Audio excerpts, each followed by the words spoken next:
Shalom à tous, soyez bénis. On est contente d'être là à nouveau pour partager la parole de Dieu et Rachel va nous faire la lecture du jour.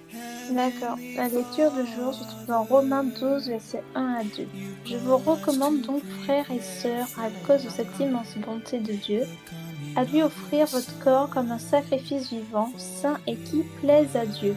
Ce sera là de votre part un culte raisonnable. Verset 2. Ne prenez pas comme modèle le monde actuel, mais soyez transformés par le renouvellement de votre intelligence pour pouvoir discerner la volonté de Dieu, ce qui est bon, ce qui lui plaît, ce qui est parfait. Amen. Bien-aimé, à cause de la bonté de Dieu pour toi dans ta vie, l'apôtre Paul nous dit ici qu'il est convenable que nous puissions offrir nos corps comme un sacrifice. Amen. Nous devons vraiment pouvoir dédier nos vies au Seigneur. Et le verset qui suit nous dit de ne pas nous conformer au siècle présent. Or, en ce moment, vraiment, c'est la catastrophe. Les chrétiens veulent ressembler aux gens du monde en emmenant le nom de Christ dans ces choses-là. Alors nous devons faire la part des choses.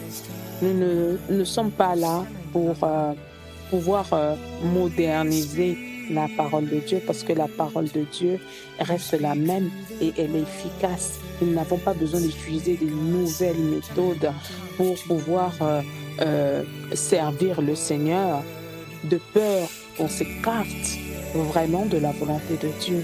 Dans la parole de Dieu, il y a tout. Et le Seigneur, lui, qui nous a donné cette parole, savait que nous allons pouvoir l'utiliser dans ce siècle-ci.